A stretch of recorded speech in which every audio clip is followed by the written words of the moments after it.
gente vai passar para a última sessão do dia, uma sessão de decisões clínicas, na qual teremos a oportunidade de discutir com nobres colegas hepatologistas, grandes nomes da hepatologia nacional, 3 casos que eu julgo bastante interessantes e ricos, e para conduzir essa sessão de decisões clínicas, nós teremos como moderadora a professora Maria Lúcia Gomes Ferraz, que é professora associada da disciplina de gastroenterologia da Escola Paulista de Medicina, Unifesp, vice-presidente do Instituto Brasileiro do Fígado, IBRAFIG, e ex-presidente da APEF. Então, professora Maria Lúcia, a palavra é sua. Obrigada, Betinho. Eu queria, em primeiro lugar, agradecer muito o convite para participar dessa mesa, que eu acho que vai ser bastante interessante, e aproveitar para prestar aqui também minha homenagem à professora Edna Strauss, que é um símbolo para nós extremamente importante, e essas palavras dela também nos deixaram todos, principalmente nós, mulheres, muito emocionadas. Muito obrigada por tudo, doutora Edna. E então nós vamos iniciar essa mesa, que nós gostaríamos que fosse o mais participativa possível, né? São discussões de casos clínicos muito interessantes e do dia a dia da nossa prática clínica. E para isso, então, nós vamos ter uma mesa de debatedores extremamente experts em hepatologia, e então nós vamos contar com a presença do Dr. Ângelo Zamban de Matos, que é mestre e doutor em hepatologia pela Universidade Federal de Ciências da Saúde de Porto Alegre, é professor adjunto de gastroenterologia e do programa de pós-graduação da mesma universidade, e é médico gastroenterologista da Irmandade Santa Casa de Misericórdia de Porto Alegre. Seja bem-vindo, doutor Ângelo. Contamos também com a presença do Dr. Gustavo Henrique Pereira, que é chefe do Serviço de Gastroenterologia e Hepatologia do Hospital Federal de Bom Sucesso, e é professor da Faculdade de Medicina da Universidade Estácio de Sá, no Rio de Janeiro, e é doutor em Medicina pela Universidade de Barcelona. É um prazer recebê-lo, então, Gustavo. Temos também o Dr. José Imar de Medeiros Filho, que é chefe da disciplina de gastroenterologia da Universidade Federal da Paraíba, é coordenador do ambulatório de fígado do Hospital Universitário da Universidade Federal da Paraíba e é coordenador clínico do programa de transplante de fígado do estado da Paraíba. Seja bem-vindo, Zé Imar. E a doutora Luciana Lofego Gonçalves, é professora adjunta da Universidade Federal do Espírito Santo, é chefe do Serviço de Gastroenterologia e Hepatologia do Hospital Universitário Cassiano Antônio Moraes e é doutora em gastroenterologia pela Faculdade de Medicina da USP. Então, nós vamos passar para os casos clínicos. Eu peço, então, a projeção para que a gente inicie. Então, esse é o primeiro caso clínico. É um paciente etilista ictérico. Então, vamos olhar a história desse paciente. RGS, um paciente masculino, 48 anos, afrodescendente, viúvo, com ensino fundamental incompleto, catador de lixo, natural de Pernambuco e em São Paulo há 44 anos. Esse paciente queixava-se de astenia há 7 dias e icterícia e colúria há 3 dias. Contava uma ingestão etílica superior a 280 gramas por dia, desde os 12 anos de idade, e o que ele bebia era cachaça. Tabagismo ativo, com um maço por dia, há 32 anos, negava outras comorbidades e, no questionário Audit, fez uma pontuação de 31.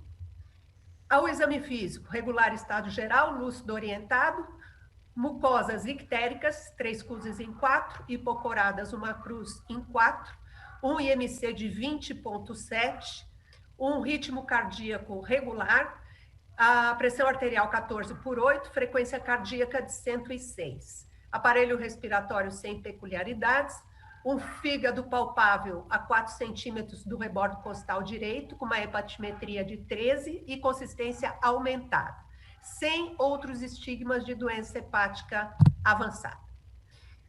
Aos exames, esse paciente apresentava uma hemoglobina de 11,5, VCM de 110, leucócitos de 11.500, com 75% de neutrófilos, sem desvio à esquerda, plaquetas de 160.000.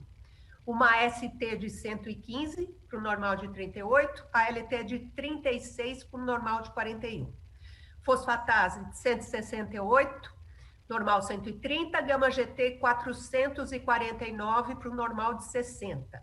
Uma bilirrubina total de 14, as custas de direta, 12 de direta, albumina de 3 e 4, um tempo de protrombina de 18,3, com um normal do dia de 12, RNI de 1,5, creatinina 0,8, ureia 38, sódio 139, potássio 3 e 3, uma PCR de 38 e a sorologia viral toda negativa.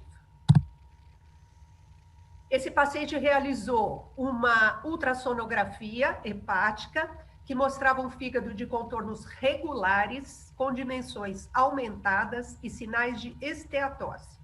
Não tinha ascite, vias biliares e elementos vasculares sem alterações e um baço no limite superior do normal.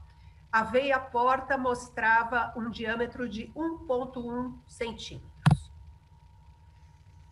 Então, nós vamos começar a discussão desse quadro clínico e nós vamos perguntar para o Dr. Gustavo Pereira como é que ele faz para distinguir se esse paciente está com uma cirrose alcoólica descompensada, em icterícia, ou se esse paciente está com uma hepatite alcoólica.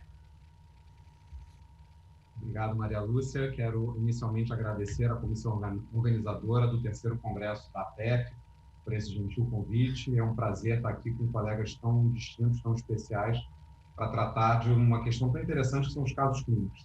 Sempre são uma atividade que nos traz ensinamentos. Como distinguir cirrose alcoólica descompensada e hepatite alcoólica? Essa é uma pergunta difícil.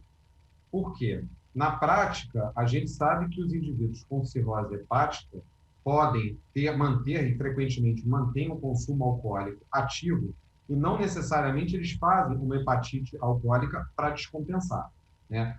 O diagnóstico padrão ouro para a hepatite alcoólica deveria basear-se numa biópsia hepática, em que você encontrasse elementos de atividade necroinflamatória, né, num paciente que tem um consumo ativo de álcool, né?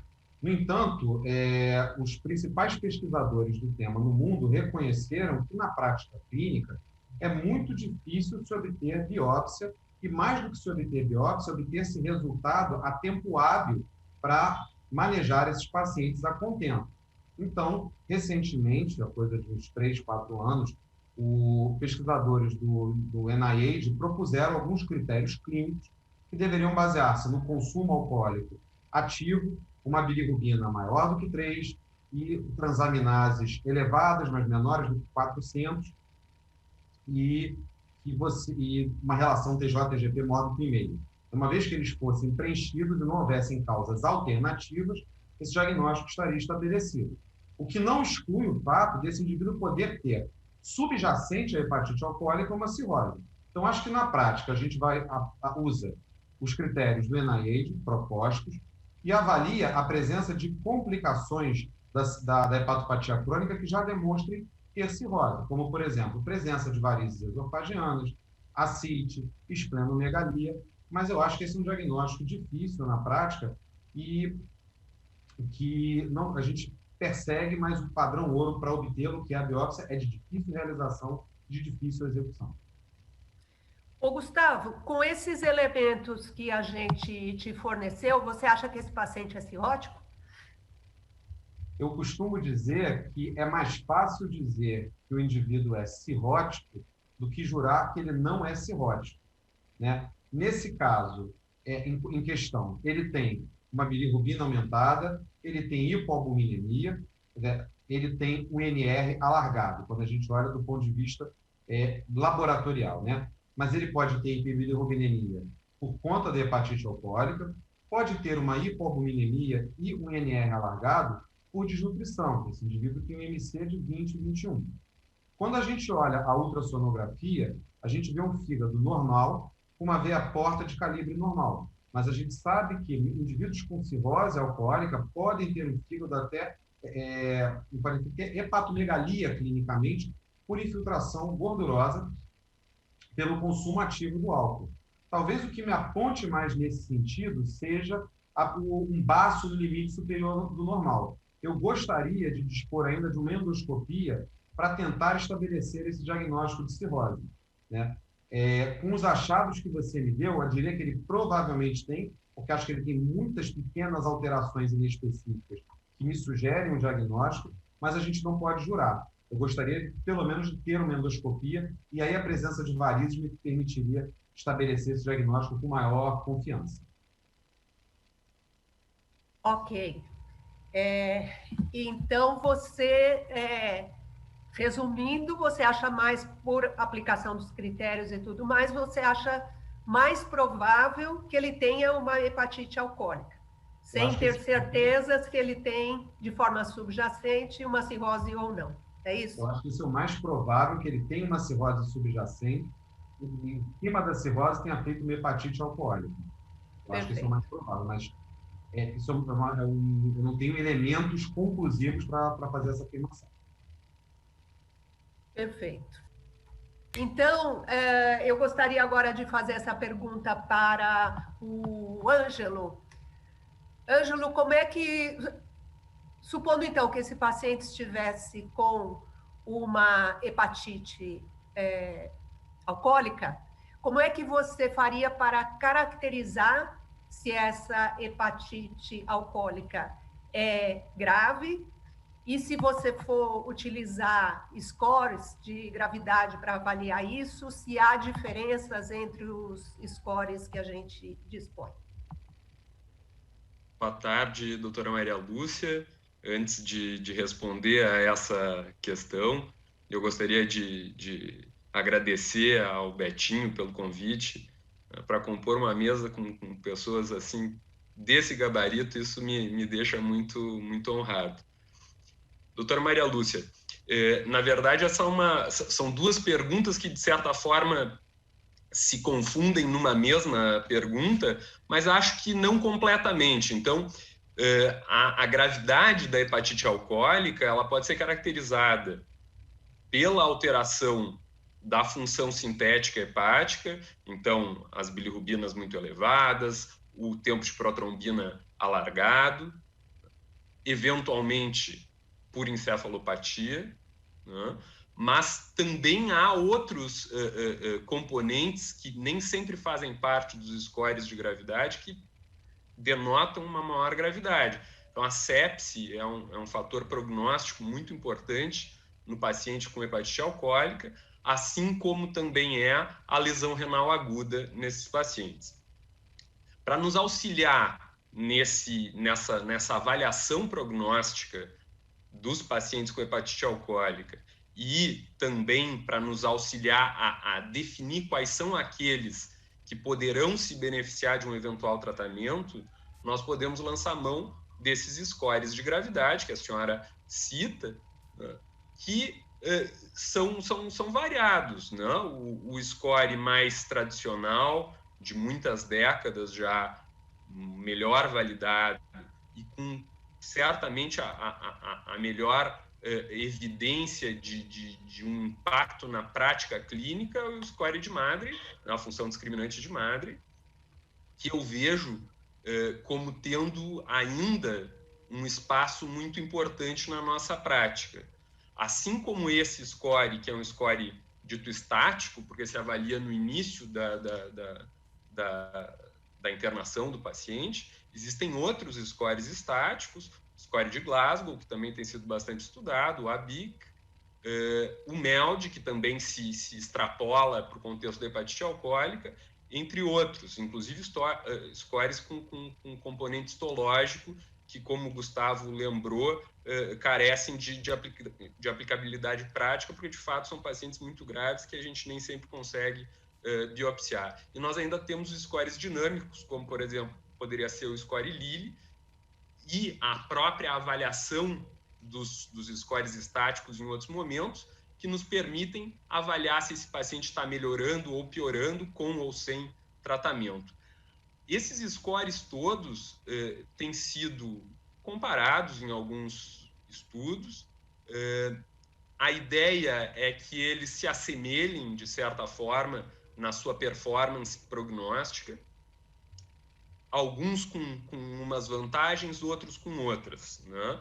O score Maddrey, por exemplo, tem essa validação muito robusta, e a correlação entre esse ponto de corte de 32 ou maior e a indicação do uso de corticoide para o tratamento. Isso é uma vantagem inconteste. Por outro lado, com o passar do tempo, nós tivemos uma melhora do prognóstico da hepatite alcoólica, e pode ser que as validações que tenham sido feitas à época para o score Maddrey não sejam, de fato, verdadeiras para os dias de hoje. E nós poderíamos estar tratando mais pacientes do que, de fato, seria necessário, ou pacientes que, eventualmente, não se beneficiariam desse tratamento com corticoide. O score Glasgow poderia auxiliar nesse contexto, um score de 9 ou mais pontos poderia ajudar a confirmar a necessidade terapêutica. O MELD é um score que é do nosso dia a dia e por isso é muito simpático.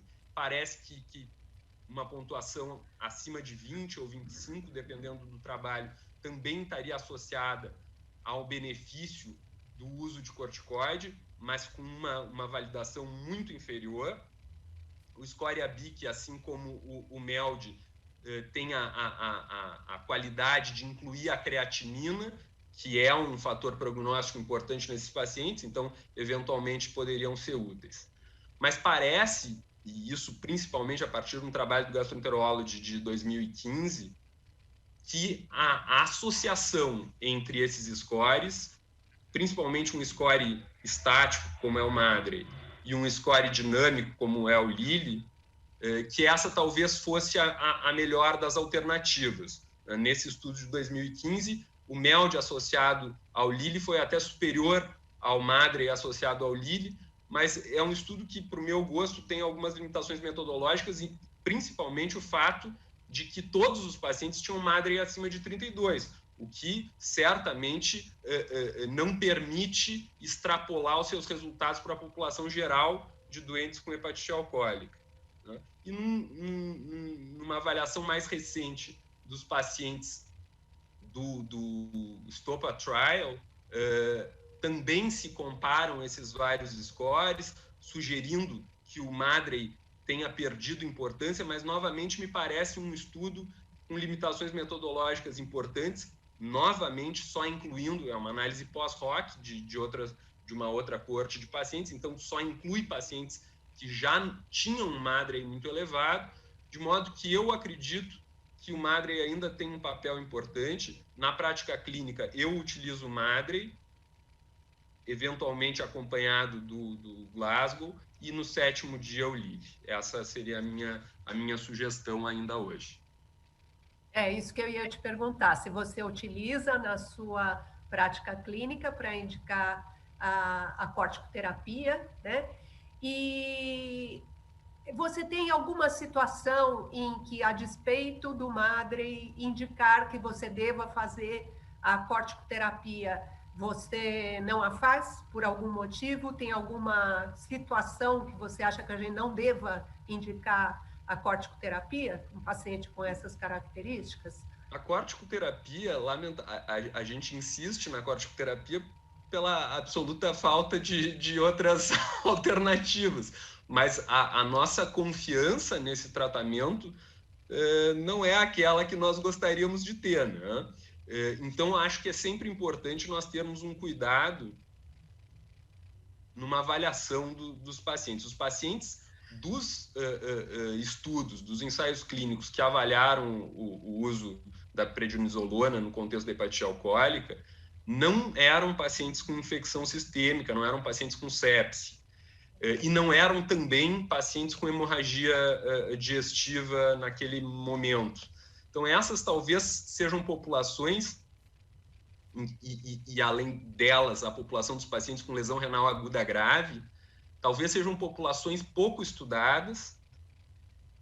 Nós não sabemos se beneficiariam ou não, é possível que se beneficiassem, sim, do uso de corticoides, se é que alguma dessas populações se beneficia, a gente acredita que sim, com alguma dúvida, mas principalmente, na minha opinião, pacientes com sepse, nós deveríamos ter um cuidado adicional de rastreá-los na chegada ao hospital e, para o meu gosto, ainda que em alguns contextos da sepse se utilizem doses específicas de corticosteroides, me parece que nós deveríamos ter o cuidado de controlar a sepse, quem sabe por 72 horas, né? Fazer o tratamento inicial antes de iniciar os corticoides. A média de tempo entre a chegada ao hospital e o início dos corticoides nesses principais estudos era de quase uma semana, 6 dias.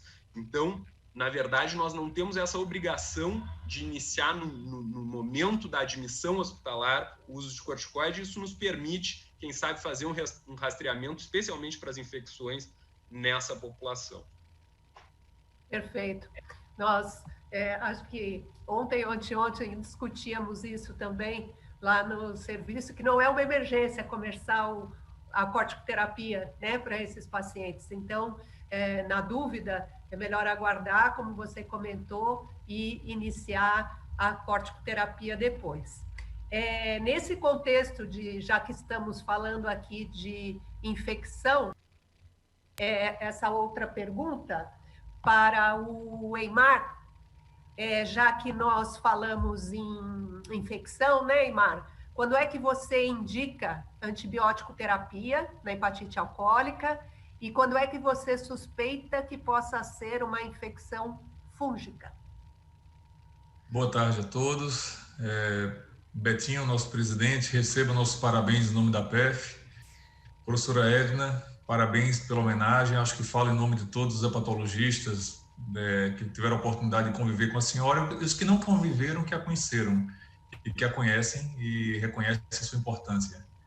E aos meus colegas de mesa, professora Maria Lúcia, minha eterna mestre, já expliquei que foi uma das pessoas que antes de entrar na gastroenterologia, na residência, me influenciou a escolha à distância, aqui na região de João Pessoa, Paraíba, escolher a gastropatologia.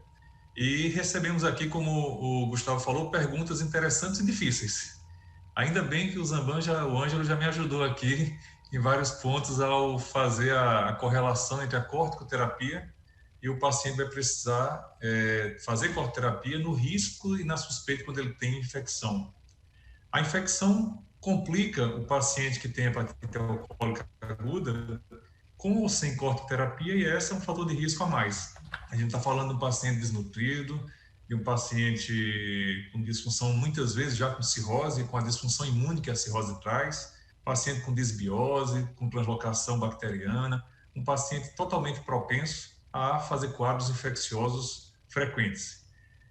Para piorar, a definição clínica do que seria uma suspeita de infecção é prejudicada porque o paciente muitas vezes está desorientado, taquicárdico, subfebril ou febril.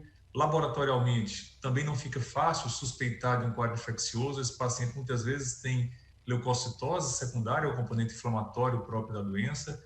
Muitas vezes esse paciente está apresentando, pelo próprio quadro inflamatório, marcadores como proteína C reativa elevadas, de modo que a gente não tem cultura com resultado imediato, como foi falado aí, não é emergência terapêutica, mas também não pode esperar um longo tempo para definir se há ou não há infecção. Então, muitas vezes a gente se encontra diante de um paciente que chega ao hospital e que uma proporção deles tem infecção e a gente tem que suspeitar infecção urinária, suspeita de peritonite bacteriana espontânea, um paciente como todo paciente descompensado com ascite, para ser funcionado. Rastrear focos cutâneos. Esse paciente muitas vezes tem fragilidade de pele por deficiência nutricional, carência de zinco, então tem portas de entrada para infecção por gram-positivos. No final, um paciente onde a definição de que ele tem ou não infecção fica difícil. E com isso, a definição terapêutica para esse paciente também é muito complicada. Se aquele paciente que se internou e não foi imediatamente identificado um foco, começa a evoluir nos dias subsequentes, com piora clínica, piora do estado geral, piora do perfil laboratorial, piora do PCR, associação de disfunção renal nesse paciente, a possibilidade, não posso falar em probabilidade, mas a possibilidade de ter se assomado um quadro infeccioso é muito alta. E aí a gente vai fazer a definição de cobertura empírica, um paciente grave, um paciente que tem uma alta probabilidade de se infectar, vamos ter que cobrir bactérias mais propensas a isso, tanto gram-negativos e na suspeita de portas de entrada cutâneas ou mesmo respiratórias, cobertura para gram-positivos também se faz necessário nesse momento. Um dado importante é que, às vezes, o paciente com hepatite alcoólica, ele está na admissão, as infecções mais frequentes são a peritonite bacteriana espontânea, bacteremia e infecção urinária. Mas quando ele está durante o tratamento, durante a sua evolução, o quadro mais frequente passa a ser infecção respiratória. Então muda o perfil de quando esse paciente vai começar a cobri-lo. Se eu vou pensar em tratar aquele paciente que se apresenta ao hospital e que eu tenho uma suspeita clínica pelo estado geral prejudicado, pela gravidade, o paciente com hepatite alcoólica grave nos critérios que já foram aqui definidos, eu fico muito mais liberal na escolha de cobertura antibiótica. Um outro dado é que a infecção controlada não seria uma contraindicação também para a corticoterapia. É óbvio que eu vou utilizar corticoide num paciente com doença grave e que tem infecção, eu vou ter um risco maior. Mas o próprio Stopa Trial, que foi já citado aqui, ele mostra que aqueles pacientes que tinham infecção controlada, que foram tratados com corticoterapia, tiveram evolução menos ruim, não dá para chamar de boa evolução desses pacientes graves, mas eles tiveram menos mortalidade do que os pacientes que tinham infecção controlada e que não foram tratados com corticoterapia. Então, eu pensaria em cobrir o meu paciente com antibiótico de amplo espectro, cobertura para gram-negativo e, eventualmente, já de início, para gram-positivo, na suspeita principalmente de lesões cutâneas e quadro respiratório, no paciente com hepatite alcoólica grave, que está desenvolvendo piora clínica ao longo de sua evolução. A segunda parte é a infecção fúngica, que me foi perguntado. A infecção fúngica tem um trabalho muito interessante de hepatólogos desse ano até, que mostra disbiose fúngica, alteração da flora do microbioma em relação ao perfil de fungos presentes e, no mesmo hepatology, o efeito de uma exotoxina da Candida albicans na piora, na evolução, na instalação da doença inflamatória em pacientes com hepatite alcoólica.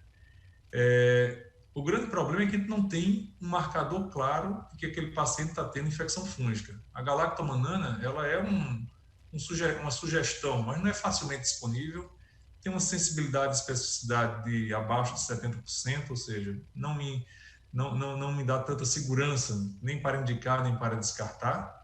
E, no fundo, termina sendo uma escolha de cobrir fungo naquele paciente que tem maior risco, portas de entrada, tem nutrição parenteral, tem acesso venoso central, tem ventilação mecânica, ou seja, um paciente grave, criticamente grave, principalmente se ele já tiver cobertura bacteriana, que em corticoterapia, que são 2 fatores a mais para a possibilidade de infecção fúngica.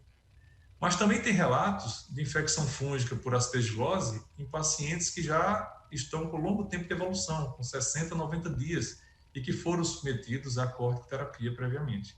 Então, a definição de quando tratar, eu acho que vai ser muito mais baseada na gravidade do paciente e na impressão clínica do que num dado extremamente objetivo de que este paciente está infectado e requer terapia ou esse paciente tem uma maior probabilidade e se beneficiaria de antibióterapia profilática ou preemptiva nesse caso. Uma questão prática, Eymar, é a cultura, né? Hemocultura para fungo. Como é que acontece no seu hospital? Você tem que fazer uma cultura específica ou aguarda o resultado da hemocultura, se tiver algum crescimento sugestivo de fungo, aí passa para um meio específico? Você tem ideia dessa questão diagnóstica? Professora, todos esses pacientes eles devem ser rastreados do ponto de vista infeccioso, urinário, hemocultura, urocultura, cultura de secreção traqueal, se tiverem em ventilação mecânica, com realização dos meios de cultura, que habitualmente o que a gente faz na rotina são os bacterianos. Se cresce fungo em algum desses pontos, respiratório ou mesmo urinário, muitas vezes tem dificuldade de definir se é uma colonização, habitualmente em paciente crítico em ambiente de UTI, uma cultura positiva em via aérea superior, em traqueostomia, em intubação orotraqueal, não necessariamente definiria uma infecção fúngica respiratória nesse paciente. Teria que se juntar a um contexto clínico. E o contexto clínico desse paciente é de infecção. Mesmo que não seja, ele vai ser tratado para cobertura antifúngica sistêmica, nesse caso. Ok, muito bom. Então, vamos seguir em frente. Foi feito o rastreio infeccioso, esse rastreio infeccioso foi negativo e foi indicado, então, o uso de prednisolona, 40 miligramas ao dia. E ao longo da primeira semana de corticoterapia, o paciente permaneceu estável clinicamente, sem intercorrências, mas persistia com testes hepáticos alterados e leucocitose. A proteína C reativa continuava elevada, 28 miligramas, e o score de Lilly no D7 de prednisolona estava 0,65. Então, eu passaria agora a essa pergunta, né? Na verdade, vou deixar a pergunta para todos vocês aí. Quem quiser dizer o que faria nesse momento. Eu acho, doutora Maria Lúcia, que nós já temos assim, alguma desconfiança, como a gente comentava anteriormente, em relação aos benefícios do corticoide.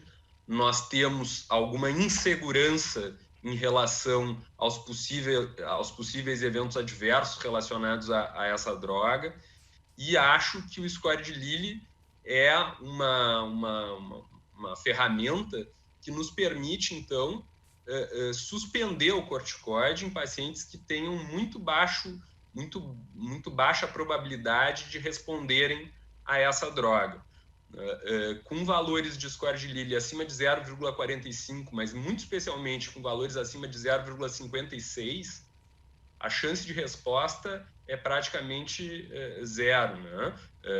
Acima de 0,56 são considerados respondedores nulos. É verdade que nesse estudo que eu comentava anteriormente, de Forrest, do Journal of Hepatology de 2018, em que foi avaliado a coorte do STOPA Trial, essa subdivisão entre respondedores parciais e respondedores nulos com score de Lilly não foi muito útil, né? Mas neste paciente que não só tem o score acima de 0,45, mas tem acima de 0,56, eu suspenderia a droga.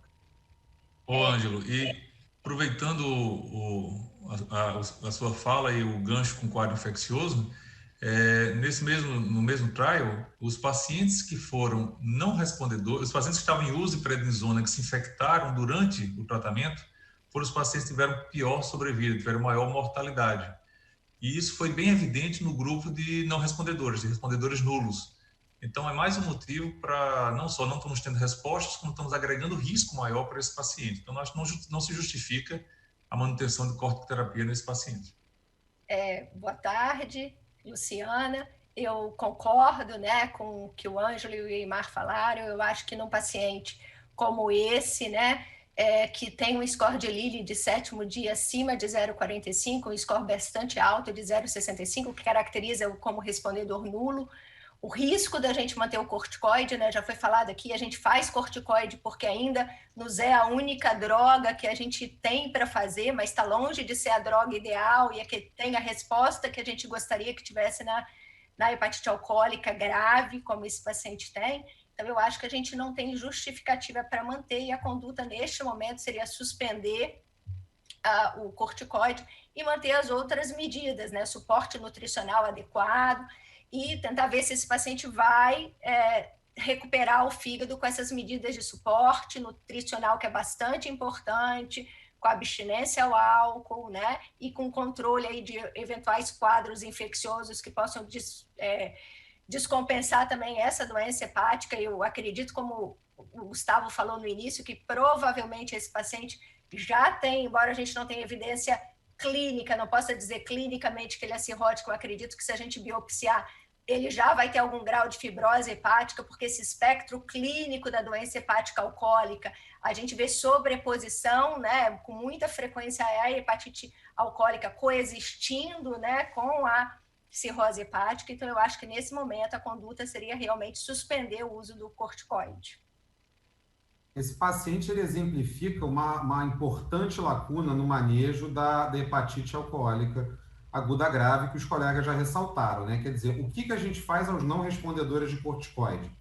Então, há alguns estudos a esse respeito, né? Por exemplo, a adição de bentoxifilina, que mostrou que não há qualquer benefício, nem de saída e nem como terapêutica de resgate.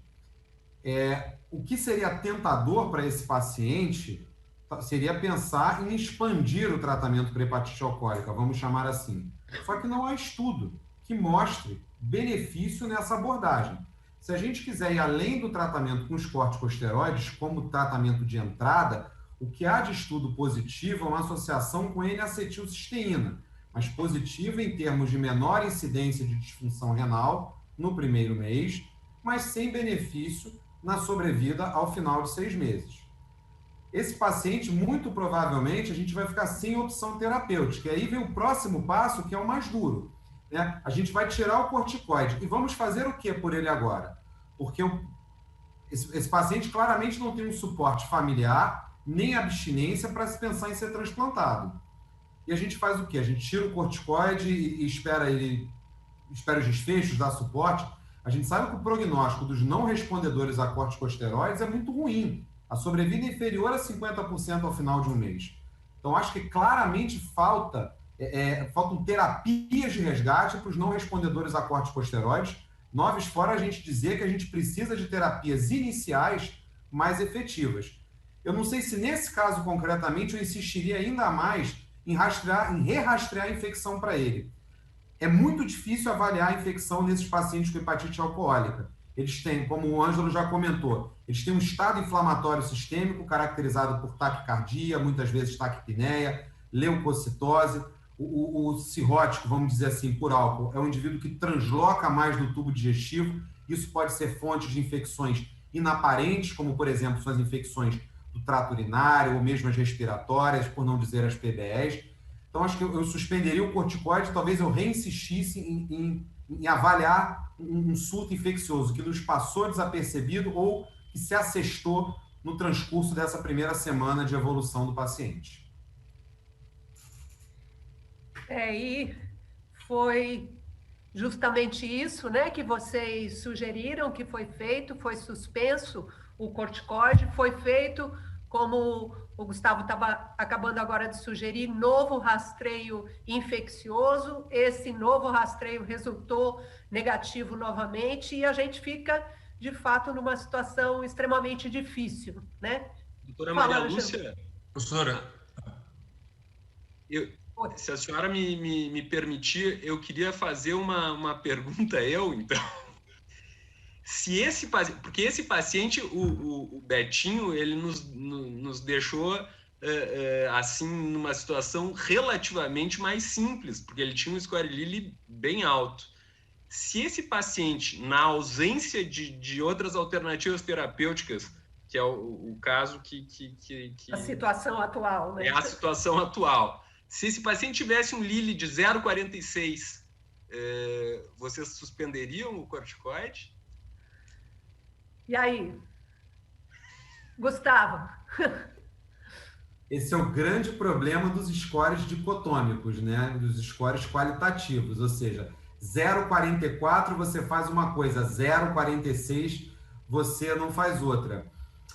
Eu talvez, nesse caso, lançasse mão do ABIC. O ABIC não é um score que foi feito para dizer quem deve manter ou suspender corticoide, mas ele é um score que avalia a sobrevida aos pacientes com diagnóstico histológico de hepatite alcoólica quando submetidos a tratamento com corticosteroides. E o ABIC tem 3 estratos de sobrevida. Talvez, Ângelo, que a gente pudesse pensar na impossibilidade de ofertar outras opções terapêuticas seria fazer uma subversão da nossa conduta. Se ele tivesse um ABIC como respondedor intermediário, que dá uma sobrevida de 50% em 6 meses, a gente talvez pensasse em insistir. Talvez o que eu fizesse fosse isso. Mas Gustavo, tu vê só como as coisas são complexas e realmente são, né? Esse paciente, na chegada, esse paciente grave como na chegada, tinha um ABIC intermediário, né? O ABIC foi, para este paciente, um mau score. É um score que dava uma sobrevida de 70% para ele, né? Este paciente teria sido mal avaliado pelo ABIC na chegada. Até não sei como é que seria o ABIC, não calculei o ABIC dele no 7º dia, isso não fiz. Mas quero dizer, é muito difícil. Nesse contexto, se nós fôssemos utilizar alguma outra estratificação, eu talvez preferisse utilizar essa do Lilly, que pelo menos tem alguma evidência de que talvez os respondedores parciais ainda pudessem ter uma chancezinha, né? Que daí seria o caso desses pacientes entre 0,45 e 0,56. Mas essa é uma decisão que eu teria dificuldade de tomar. É que ele está propondo um ABIC dinâmico, né? Que é uma outra situação, né? Que a gente não tem avaliação. É difícil, porque acho que tem que ser caso a caso mesmo, né? E é um paciente que nós vamos conversar sobre essa conduta, mas transplante é difícil, né? Com essas características sociais que esse paciente tem. Então, talvez insistir em outras medidas, se ele tivesse um Lilly muito próximo, né? Não é o caso aqui. Talvez fosse um caso em que a gente insistiria, né? Professora, mas, enfim, diga, Aymar. Teríamos tempo para, já que o Ângelo fez uma pergunta, eu quero aproveitar também, colocar um comentário aqui, já que, se tivermos tempo. O Gustavo, ele abordou as outras opções terapêuticas, praticamente nada de eficaz. Mas tem estudos iniciais ainda sugerindo um papel do fator estimulante colônia granulocítica.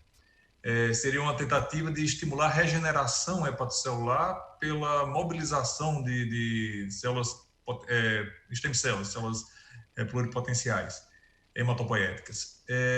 Qual a visão de vocês, Ângelo, Gustavo, professoras, que já tiveram a oportunidade de tratar, usariam, apesar de evidências ainda faltando para isso daí, usariam nesse paciente grave que não respondeu à corticoterapia? Deixaríamos aguardando a evolução ao acaso?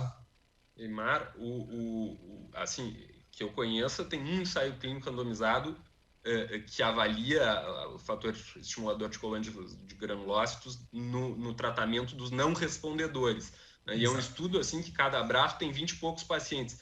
Então, realmente é uma evidência paupérrima, né?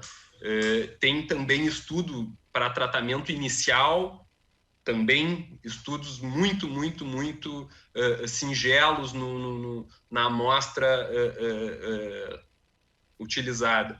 Então, eu confesso que neste momento não me sentiria confortável e não prescreveria, mas pode ser que as evidências nos levem para um caminho diferente em seguida. E até tomara, faço votos que isso venha a ocorrer. Mas hoje eu não prescreveria. Eu concordo, Eu concordo com o Ângelo, né? Eu acho que assim, os estudos que têm já publicados, são estudos pequenos. A maior parte da população, né, que não é uma população caucasóide, é mais a população Indiana, né? Mas parece que o grupo do Betinho, né, tá participando de um estudo de GCSF que possa ser uma esperança. Mas em hepatite alcoólica a gente já viu tantas drogas promissoras, né? E que acaba que a gente continua ainda com corticoide aí há tantas décadas. Então, assim, hoje, na prática clínica, eu não prescreveria GCSF ainda, porque eu acho que a gente ainda não tem autorização para fazer isso fora de protocolo de pesquisa. Perfeito. Betinho está aí? Eu queria saber se ele está para ele falar da experiência com o granuloquine. Eu estou. Oi. Eu tô aqui. Diga aí, Betinho. Experiência mínima, a gente fez isso em uns 2 casos só, e eu acho que é muito difícil realmente a gente usar nesses pacientes, principalmente naqueles que têm já uma leucocitose, né? A gente sabe, inclusive, que leucocitose na admissão é um fator prognóstico ruim, né, nesses casos. Então, incomoda um pouco a gente saber que é um fator prognóstico ruim e a gente ainda induzir mais ainda a leucocitose, mesmo tendo alguma evidência na literatura, como bem falou o Ângelo, essa é uma evidência ainda muito, muito frustra, não é nada muito sólido para nos dar suporte para enveredar por esse caminho fora de um contexto de pesquisa, né? Então, a gente até usou em uns 2 casos, que eu me lembro, e nenhum dos 2 funcionou, todos os 2 pacientes acabaram evoluindo para óbito. Então, eu não é uma conduta que eu recomendaria nesse momento, e acho que realmente a gente está, né, tentando viabilizar um protocolo para tentar, de maneira formal, avaliar se poderia ser uma conduta de resgate para esses casos, e como o Gustavo bem falou, é uma lacuna mesmo, pois não, corticoide já é aquela coisa assim, né, a gente gostaria que funcionasse melhor, e quando não funciona, a gente também não tem praticamente nada além do que suporte clínico, né? Mas a experiência é muito pequena e não é boa, mas não posso nem dizer que não é boa com 2 casos, né? Muito bem, vamos passar para frente para a gente poder ter tempo aí de discutir os outros casos. Então, eu passaria uma pergunta final aqui para a Luciana. Como é que você selecionaria potenciais candidatos ao transplante hepático na hepatite alcoólica grave? Então, essa é uma questão polêmica, né, professora Maria Lúcia? Porque, como já foi dito, né, a mortalidade desses pacientes com hepatite aguda grave não respondedores ao corticoide, né, que se caracterizam por aqueles pacientes que tinham fator discriminante na entrada acima de 32 e um Lille de 7º dia acima de 0,45, a mortalidade dele em 6 meses atinge 75%, né? E a maior parte dessa mortalidade, ela ocorre nos primeiros 2 meses. Então, falar de transplante hepático nesses pacientes é complicado no nosso meio, porque a gente não conseguiria, para esses pacientes, propor um transplante obedecendo a regra que a gente tem dos 6 meses de abstinência. E aí seria atrativo, né, mas bastante controverso, a gente oferecer um transplante precoce, né, antes desses 6 meses, antes desse período de abstinência. O grupo francês tem uma experiência com isso, o Mathurin, né, publicou em 2011 uma experiência multicêntrica na França, em que eu acho que eles transplantaram 26 pacientes, né, e com uma sobrevida boa, com uma resposta boa no transplante de mortalidade em 6 meses, né, de sobrevida em 6 meses de 76%, comparada aí com a sobrevida dos pacientes respondedores ao corticoide, comparado com uma sobrevida em 6 meses de 30% em quem não respondeu ao corticoide e não foi transplantado, mas o critério de seleção para transplantar esses pacientes teria que ser extremamente rigoroso, né? E a gente não conseguiria fazer isso para esse paciente, a gente teria que ter, né, no critérios do Mathurin, o primeiro episódio de descompensação da doença hepática alcoólica, o paciente não poderia ter nenhuma comorbidades graves, não poderia ter doença psiquiátrica, nem adição a outros tipos de drogas, né, drogas ilícitas, e teria que passar por uma avaliação com uma equipe multidisciplinar importante, que envolve desde a enfermagem até um paciente, um especialista um psiquiatra especialista na adição, né, para ver se esse paciente estaria apto, né, a ser transplantado. Esse paciente é um paciente que a gente já vê lá, que a avaliação da relação dele com álcool, ele tinha um score, né, já de internação muito alto, um score de audit, né, o audit dele já era alto. Então, assim, precisaríamos checar, realmente ser bastante criterioso. Agora, é interessante que os estudos mostram que aqueles pacientes que foram transplantados nesse critério de indicação transplante por hepatite alcoólica, comparados com aqueles pacientes que foram transplantados por cirrose de etiologia alcoólica e que obedeceram à regra de 6 meses, que a recidiva do uso do álcool no pós-transplante foi semelhante. Então, a regra de 6 meses não é um parâmetro que deveria ser usado unicamente para se definir qual paciente deveria ser transplantado ou não em relação à probabilidade de recidiva do uso do álcool. Gustavo, só para fechar aqui, e o Gustavo e os demais, se todos esses cuidados que a Luciana mencionou forem adotados, vamos partir desse pressuposto, e existem todas as condições sociais, psicológicas, multidisciplinares para um paciente ter a indicação de transplante. A única coisa que ele não tem é a abstinência de 6 meses. Vocês são favoráveis que essa exigência seja abolida? Eu acho que é tentador nós imaginarmos que a gente pudesse abolir essa exigência. No entanto, nós temos algumas restrições legais a ofertar transplante para indivíduos com abstinência alcoólica inferior a 6 meses. E eu acho que nós temos, assim, primeiro que, além do que, esse é um ponto de corte temporal definido de forma aleatória, de certa forma.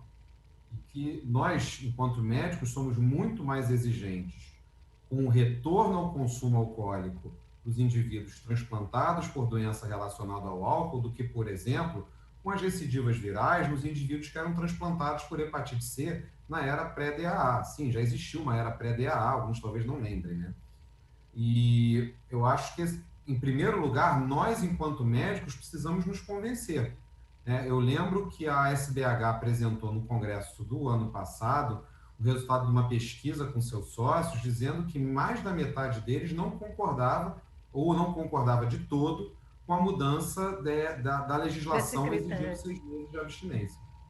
Só um rápido comentário que eu só queria deixar registrado, a gente deve ter muitos estudantes na plateia, que a gente comentou de muitos scores, o ABIC, quando eu citei na resposta anterior, não é um score que avalia manutenção do corticoide, ele avalia o prognóstico dos indivíduos tratados com corticoide. Então, ele não serve para a gente manter ou retirar corticoide. Ele talvez nos diga quem mantendo o corticoide, ele foi desenhado, e o corticoide na casuística do ABIC ele era mantido independente do LIRI, para dizer quem tem mais chance de responder ao corticoide, não de uma maneira dicotômica, mas estratificando em 3 grupos e abrindo a possibilidade de ter grupos de excelente resposta, sobrevida maior do que 90%, de muito má resposta, sobrevidas inferior a 30%, um grupo intermediário que era onde ele se encaixava.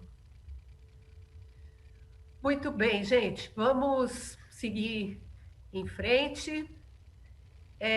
Só fechando esse caso, então, para contar para vocês o que aconteceu. O transplante hepático foi contraindicado pelo tempo insuficiente de abstinência e as condições gerais do paciente. Ele evoluiu com rebaixamento do nível de consciência, foi submetido à ventilação mecânica, manteve estabilidade hemodinâmica, mas aí apareceu um foco pulmonar, começou uma terapia empírica com piperacilina tazobactam. 2 dias depois, a hemocultura ficou positiva para KPC, aí escalonou antibiótico terapia e acabou evoluindo com choque séptico e óbito 3 dias depois, que em geral é o desfecho desses pacientes, né, que acabam morrendo de sepse, infecção. E eu acho que a gente já discutiu bastante aqui quais poderiam ser, eventualmente, as alternativas para esse caso, né?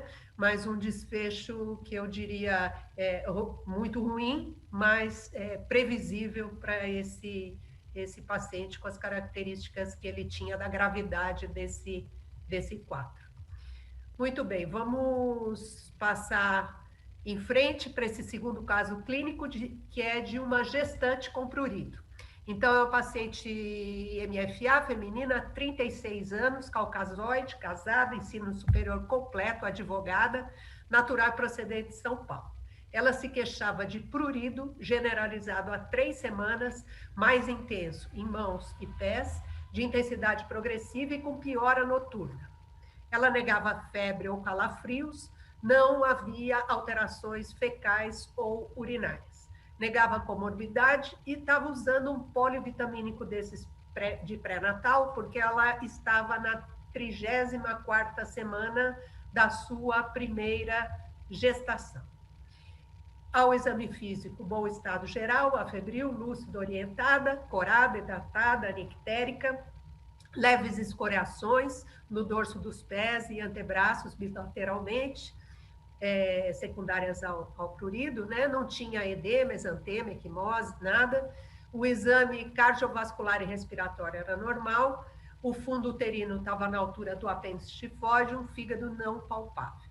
Não tinha nenhum estigma de doença hepática avançada. De exames laboratoriais, uma hemoglobina de 11,5, um VCM de 90, 6.200 de leucócitos, com 40% de neutrófilos, plaquetas normais, uma ST de 78, uma LT de 103. Fosfatase alcalina de 356 para o normal de 105 e gama-GT de 390 para o normal de 60.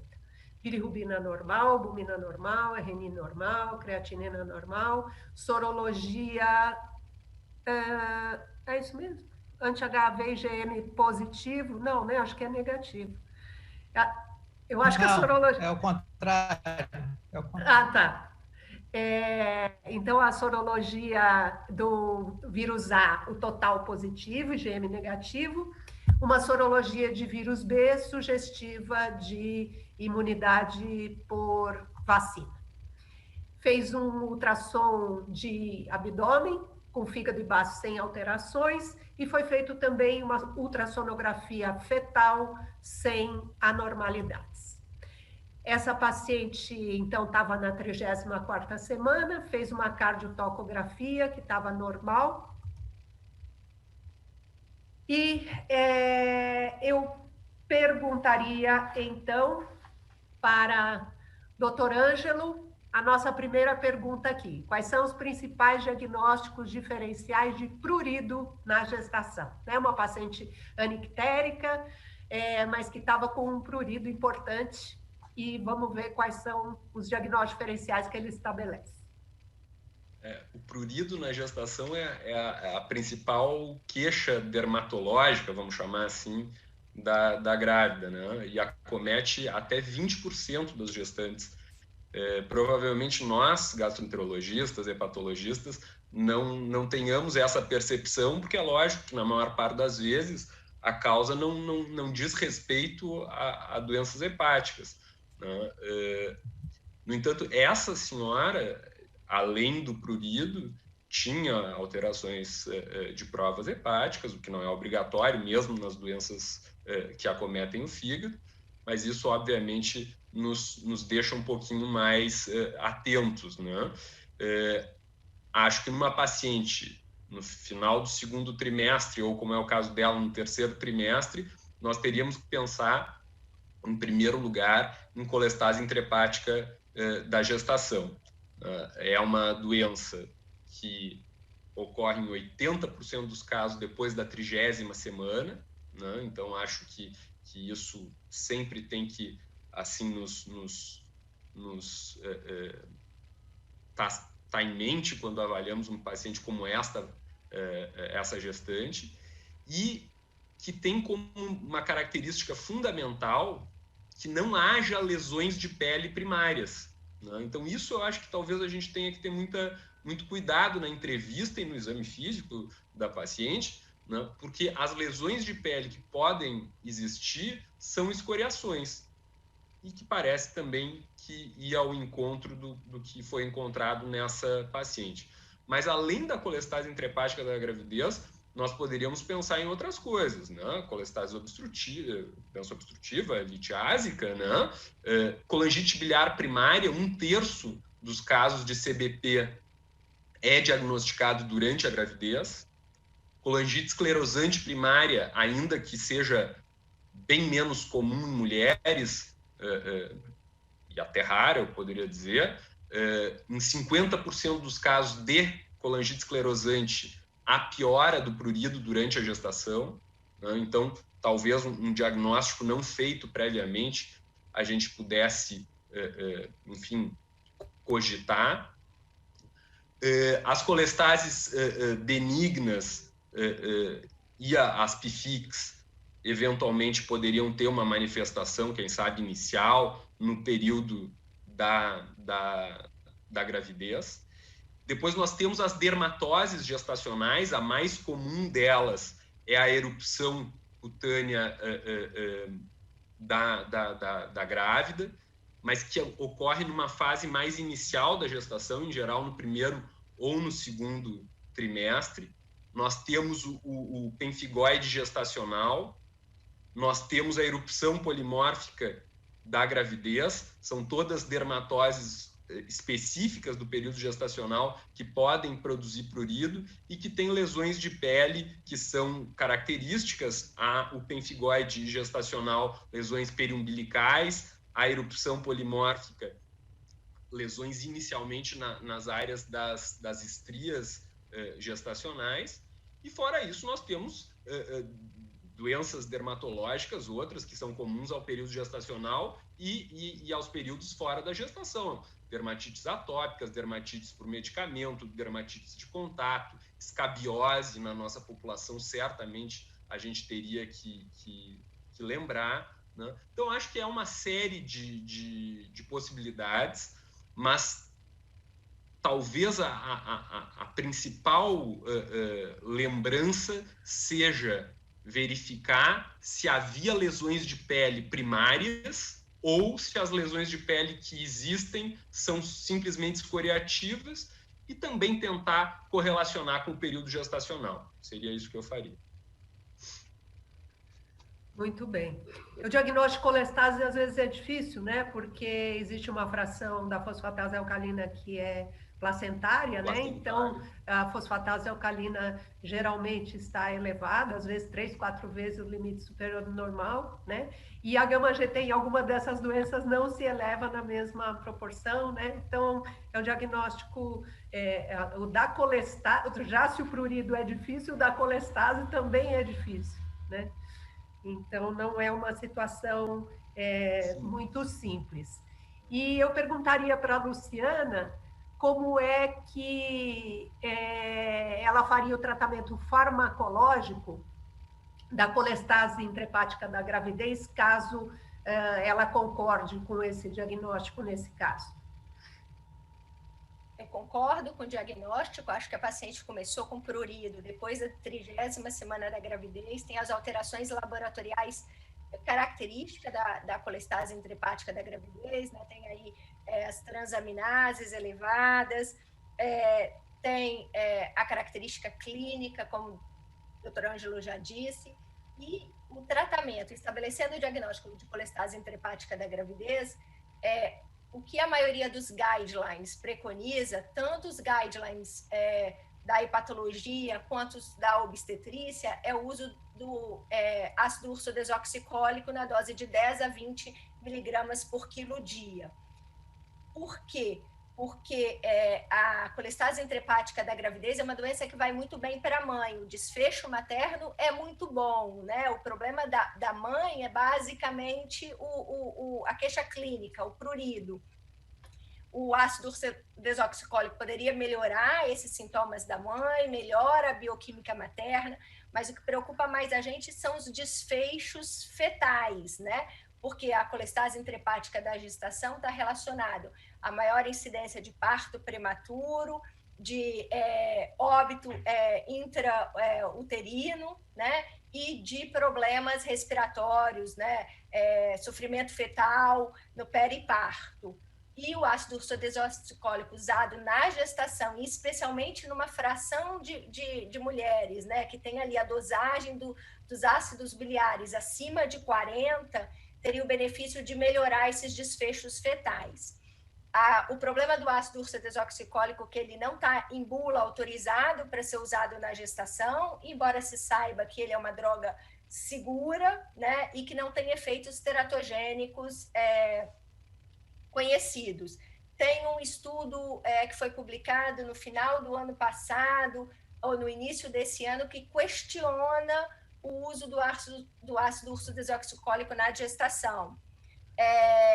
O questionamento é que eles viram que não há correlação com o uso do ácido ursodesoxicólico com a redução das taxas dos níveis de sais biliares na mãe. Então, eles questionam se isso teria uma possibilidade de desfecho, modificaria o desfecho fetal. Mas é a única alternativa que a gente tem, né, farmacológica, além da indicação, né, da indução do parto a partir da 35ª, 36ª semana, sobretudo naquelas mulheres que têm dosagem de sais biliares acima de 40 e fundamental naquelas que fazem sais biliares acima de 100. Certo. Tem vários estudos, né, caso controle, que mostram um desfecho mais favorável em relação à gestação, né, e os desfechos para o feto. Então, eu acho que é a droga que a gente dispõe. Uma coisa que é intrigante é que melhora o prurido da mãe, né, e nas outras doenças colestáticas, o ácido ursodesoxicólico... Diferente da CBT... o prurido melhora em 70% das gestantes com ácido ursodesoxicólico. É muito intrigante. Eu também utilizaria da mesma maneira como a Luciana comentou, entre 10 e 15 miligramas por quilo de ácido ursodesoxicólico nessa gestante, obviamente confirmando que os ácidos biliares estivessem altos a níveis diagnósticos, acima de 10, a níveis diagnósticos de colangite intrahepática da gravidez. Agora, é interessante também que, no final do ano passado, nós temos 2 estudos que são um pouco frustrantes nesse sentido. Tem o Peaches Trial, que foi publicado no Lancet, e que mostra que não haveria redução de desfechos fetais, de desfechos obstétricos, né, de parto prematuro, etc., nas gestantes que usaram um ensaio clínico randomizado, né, naquelas que usaram ácido ursodesoxicólico, exceto quando se incluía parto iatrogênico, a indicação iatrogênica de parto prematuro. Quando se incluía, bom, daí tinha benefício em usar o ácido ursodesoxicólico. E uma revisão da Cochrane também do ano passado, ou talvez até do início desse ano, que também não festeja muito o ácido ursodeoxicólico no contexto da colestase intrahepática da gravidez. Apesar disso tudo, estou de pleno acordo com a Luciana, que é a alternativa que nós teríamos. E, Gustavo, obstetricamente, o que você recomendaria? Sei que você não é obstetra, mas tem que acompanhar junto essas pacientes. Mas acaba que eles muitas vezes perguntam para a gente, né? É curioso. Via de regra, o que eu tento fazer para tentar orientar o obstetra em relação ao momento da indução do parto é ter uma dosagem sérica de sal biliar. É difícil, tem alguns guidelines que recomendam fazer isso periodicamente. É um exame que não é todo lugar que faz, o resultado demora a ficar pronto. Via de regra, eles me entregam o resultado com 10 dias da solicitação, às vezes 14. Então, você está sempre atrasado num cenário em que você precisa tomar decisões a cada semana, né?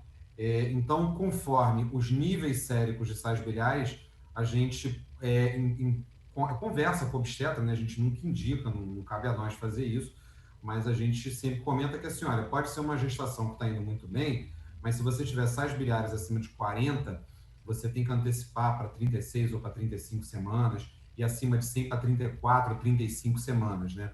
A orientação é nesse sentido, né? Mas, e saber, como a Luciana bem salientou, colestase intrahepática da gravidez é uma doença que ela vai muito bem para a mãe, né? Salvo se ela for um sinal de alerta para ter uma hepatopatia crônica, né? A prevalência de colestase intrahepática é maior, por exemplo, nos portadores de hepatite C crônica, ou de alguns portadores de mutações para os genes de transporte da bile, como a BCBA4. Mas para a criança pode ser muito ruim. Então, a gente tem que se guiar mais pela probabilidade do desfecho desfavorável fetal do que necessariamente pelos sintomas ou de problemas para a gestante. Então, via de regra, que eu tento fazer isso, né? Ter uma dosagem de sal biliar que possa me orientar a prover informações que eu julgo relevantes para o obstetra. Essa questão do sal biliar é complicado, porque é difícil, né? Na saúde pública, mais difícil ainda. Mas mesmo na medicina privada, é um exame caro, difícil. Em 2 laboratórios que mais se usa aqui em São Paulo, que eu consultei, um é o resultado em 15 dias úteis, o outro é em 19 dias úteis. Quer dizer, um exame desse que a gente precisa de uma resposta rápida, né? E para tomar uma conduta. Então, a pergunta que eu te faço, Gustavo, não tem sal biliar. Você indica o parto a partir da 36ª semana, anyway, se você tiver feito esse diagnóstico? É a situação que a gente mais vai se deparar na saúde pública, né, Maria Lúcia? A gente lá, se na medicina privada já é difícil, na saúde pública é impossível, praticamente. Então, via de regra, a conversa com o obstetra é nesse sentido, justamente reforçando que a gente tem parâmetros clínicos pertinentes à gestante ruins para monitorizar eventuais desfechos fetais negativos. Se a gente não tem o sal, se não tem a tempo, invariavelmente a melhor conduta é, numa gestação que possa ser encerrada com 36 semanas e eventualmente com 35. Perfeito. Então vamos ver como é que esse caso andou. Conseguiu fazer uma dosagem sérica de ácidos biliares, 90 milimol por litro, e foi dado o ácido desoxicólico na dose de 15 miligramas por quilo por dia, e foi feita a monitorização fetal frequente, né? Na 30ª semana de gestação, essa paciente estava com discreta melhora do prurido, com o ácido ursodesoxicólico, tinha melhorado também os testes hepáticos, só que os ácidos biliares subiram, 120, fez uma cardiotoco, já estava com desaceleração da frequência cardíaca fetal. Então, acho que já discutimos isso, né? Com os ácidos biliares acima de 100, não tem dúvida que tem que fazer o parto imediatamente, então foi indicado um parto cesáreo imediato. E o parto foi sem intercorrências, recém-nascido em bom estado. Ela foi melhorando progressivamente do prurido, dos testes hepáticos, teve alta depois de 3 dias. O recém-nascido também não teve maiores complicações. E a mãe pergunta: posso engravidar novamente? E aí eu gostaria de ouvir vocês para o aconselhamento dessa... E Márcia, que está quietinho aí, qual que seria o aconselhamento que você faria para essa gestante? Ela pode engravidar de novo? E se pode, o que ela tem que fazer para não passar por esse perrengue outra vez? Oi, estava escondidinho, silencioso aqui no meu canto, Mas essa é uma pergunta difícil, professora, porque ela é uma primípara ainda, é a primigesta do primeiro parto, habitualmente é o desejo de um segundo filho. E, embora, como já foi falado aqui, a evolução materna é muito favorável, o desfecho aí da criança, foi indicado o parto precoce, teve uma boa evolução, mas a mãe vai evoluir muito bem. A tendência é que logo após o parto, o prurido melhore, já tinha melhorado com ácido desoxicólico, ela vai evoluir clinicamente bem, a tendência de primeiro mês, as enzimas, o perfil laboratorial está dentro do normal. É importante ressaltar que isso não contraindica a amamentação, nem o uso do ácido desoxicólico, nem o quadro, não contraindica a amamentação. Muitas vezes os obstetras, a própria paciente pergunta em relação a essa conduta tomar, mas o mais difícil é justamente esse aconselhamento para o planejamento familiar no futuro. É importante dar os dados para essa paciente, dizendo que há uma alta probabilidade de que ela volte a manifestar um quadro semelhante, principalmente se com o mesmo parceiro. Isso ultrapassa os 50%, 60%, de 40% a 92%, segundo alguns estudos. 92% é praticamente uma certeza para ela. Algumas situações aumentam mais ainda a chance dela ter esse novo episódio, principalmente se ela for uma nova gestação por fertilização in vitro. As doses altas de estrógeno durante o período da fertilização já podem induzir sintomas semelhantes, porque essa paciente é portadora de uma alteração genética que doses altas de estrógeno podem desencadear prurido. Então, explicar a ela que durante a gestação ela pode, e possivelmente, provavelmente até ter um novo quadro, mas durante a tentativa de fertilização ela pode ter prurido relacionado ao uso de doses altas de estrógeno também. Um outro cuidado a orientar, se ela não estiver desejando ter a gestação, é não utilizar também contraceptivos à base de estrógeno. Para prevenção, para contracepção, se questiona a possibilidade ou não de utilizar contraceptivos apenas de progesterona, mas talvez a longo prazo para ela seja o mais indicado métodos não hormonais de contracepção. O grande ponto que a pergunta específica que ela fez, a chance de ter um novo quadro, sim, é importante dizer a ela que é uma alta probabilidade, com os riscos não tão elevados para ela, mas mais importantes para o concepto, e que ela vai ter que pesar junto o desejo de ser mãe novamente, o risco do desconforto que ela tem e o risco, obviamente, para o seu filho. Oi, Mar, eu não sabia dessa questão do mesmo parceiro. Isso aumenta o risco? Um dos pontos que foram levantados em alguns estudos, professora, é que não apenas a genética materna, mas a genética placentária também, que tem um componente fetal e que, nesse caso, aumentaria a possibilidade de acúmulo de sais biliares, não estando metabolizando adequadamente. Quando você tiver o mesmo parceiro, a possibilidade desse novo filho ter também esse componente que vai favorecer essa não metabolização, aumentaria a chance dela ter. Mas o fator mais predominantemente é a genética materna. São as mutações presentes na genética materna. Esse é o essencial. Se a mãe não for geneticamente predisposta, isso não vai se manifestar, obviamente, no concepto e também não teria grande importância o parceiro. Você acha que valeria a pena fazer pesquisas de mutação do MDR3? A pesquisa do ABCB4 da proteína MDR3, ela é o marcador mais frequente encontrado de alteração e que causaria esse quadro da colestase intrahepática da gestação. Então, é uma ferramenta útil, é uma ferramenta talvez não tão acessível como discutimos aqui já outras situações, mas por ser uma situação não imediata, como era a premência do resultado dos sais biliares, essa pode ser planejada para médio e longo prazo, é viável dela dosar. É importante porque vai dar, quando presente, uma maior probabilidade de confirmar que ela vai ter um novo quadro na nova gestação. Então, sim, é realmente importante. Embora não tão disponível, não tão Mas acessível. ainda assim, né, Eymar, o ABCB4 está presente, a mutação do ABCB4 está presente em alguma coisa perto de 15% só dessas pacientes, né?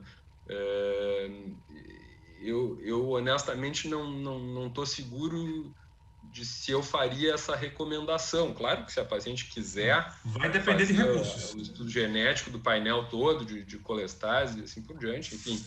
Mas não sei se eu faria essa recomendação.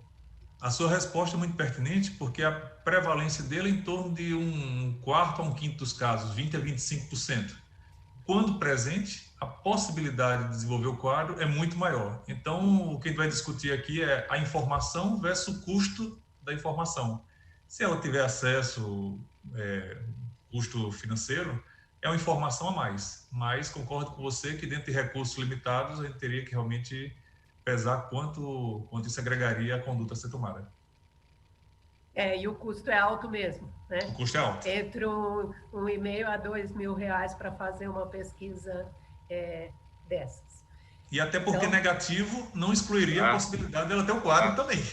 Exato. Então, tem ainda este outro porém. Isso, na minha opinião, enfim, acho que, quem sabe, se for positivo nesses 20% ou 15%, quem sabe iniba mais o desejo de gestar novamente. Agora, nos 80% ou 85% em que ele vai ser negativo, a gente continua com a possibilidade alta, relativamente alta, de que possa recidivar numa gestação subsequente.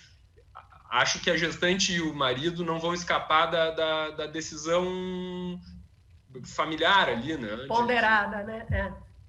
É a famosa conversa na beira de leito. Essa é literalmente a conversa na beira de leito. E aí eu vou fazer uma pergunta que nem está aqui, mas nós tivemos um caso assim recentemente lá que a gente acompanha. E se não normalizar? O paciente passa 2, 3 meses, 6 meses, ela mantém tanto o quadro clínico de colestase como enzimas colestáticas alteradas. Daí sim, eu acho que, claro, faria uma investigação de outras hepatopatias, sem dúvida nenhuma, né? Mas descartando as mais óbvias, daí acho que talvez pensar em PFIC ou alguma colestase recorrente e fazer a avaliação genética, talvez nessa situação fosse mais interessante.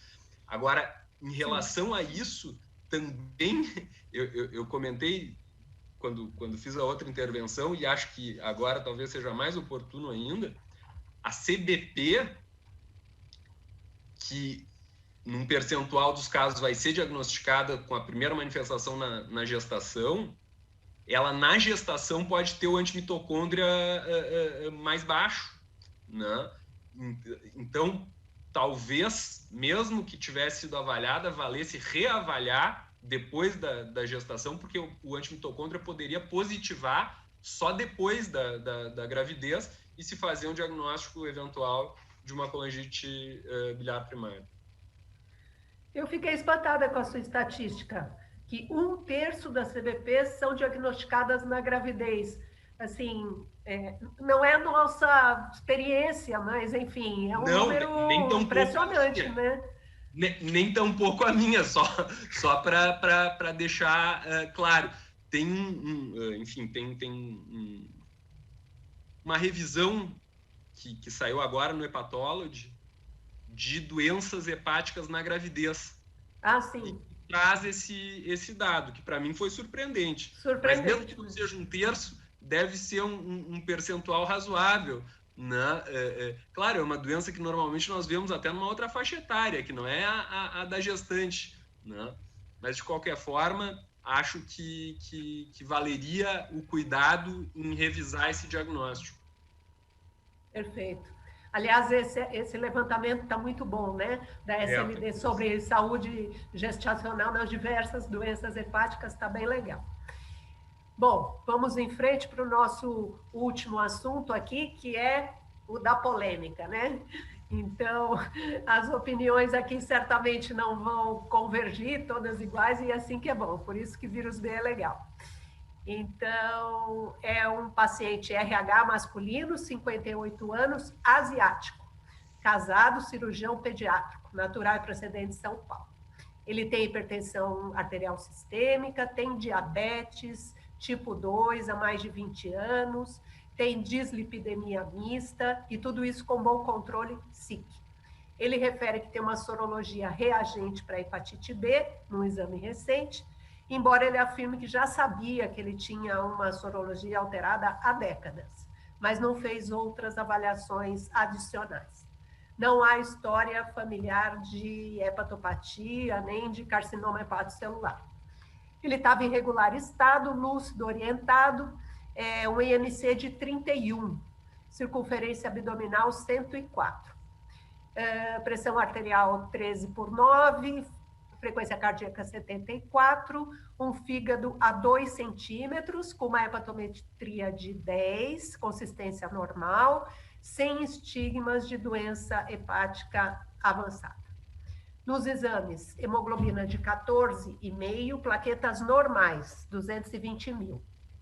AST de 42, ALT de 66. Fosfatase alcalina 128, gama-GT 110. Bilirrubina normal, albumina boa, 4,3, INR normal, creatinina normal, um LDL de 140, um HDL de 38, triglicéride de 178, um alfa-feto normal, e na sorologia, HBsAg positivo, anti-C total positivo e anti-HBe positivo com HBeAg negativo. Uma carga viral de 15 mil unidades por ml.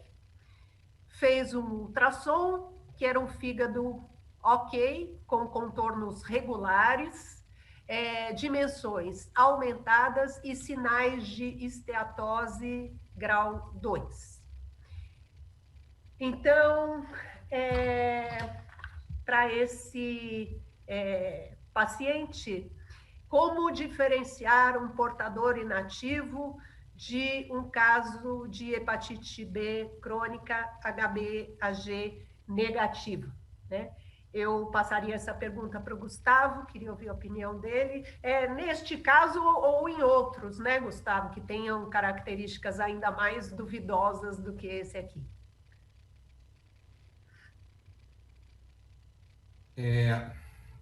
Eu vou fazer um comentário geral e um comentário com vistas à terapêutica para esse caso, né?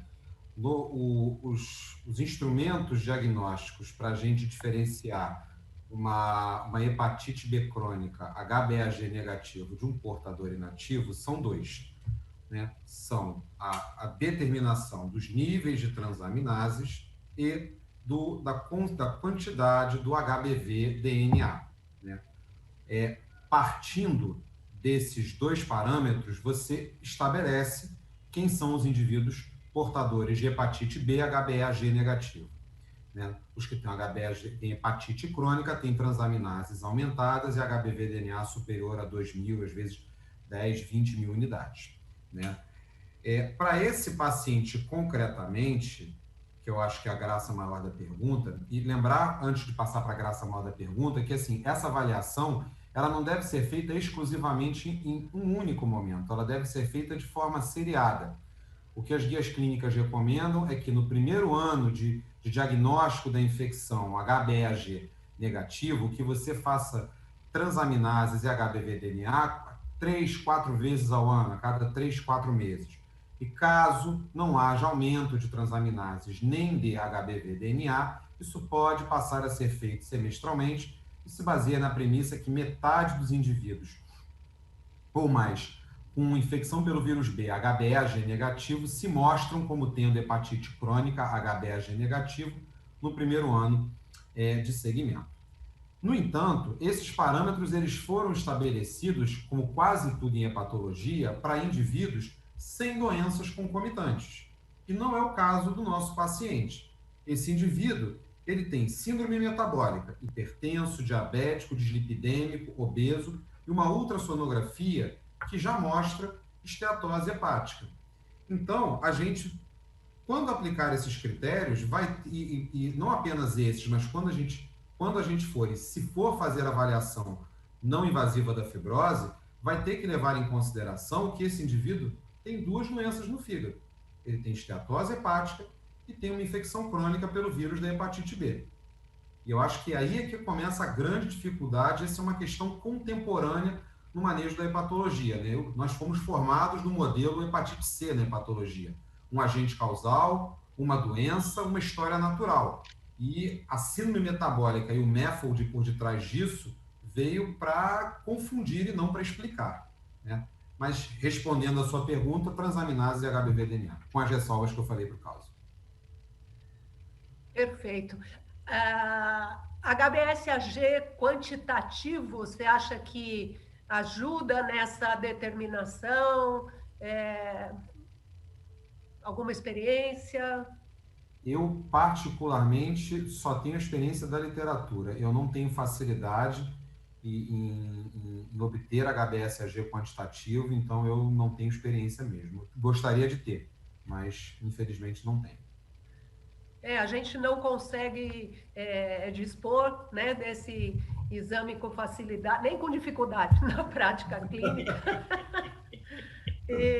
Mas é mais um elemento que eventualmente ajuda. Mas eu acho que a sua colocação, Gustavo, é perfeita, né? Aqui a gente não está lidando com uma doença só, e isso muda uma série de coisas, né? Abordagem diagnóstica, abordagem terapêutica, o acompanhamento, e essas coisas que nós vamos tentar ter que destrinchar para esse caso, para tomar a melhor conduta.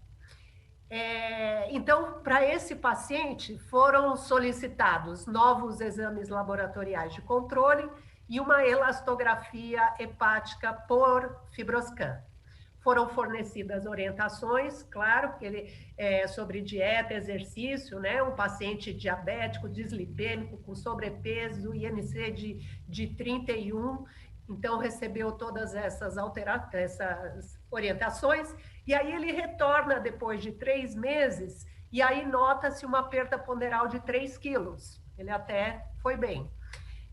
A AST foi para 38, a AST dele normalizou, uma LT de 50, ainda um pouquinho alterada, e um HBV-DNA, que era 15.000, agora 8.000.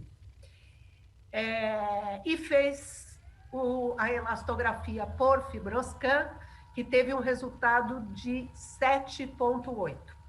Um exame bastante confiável aqui, né? Com um IQR sobre mediana de 14%, e um CAP de 270, né? CAP alto. E, então, a gente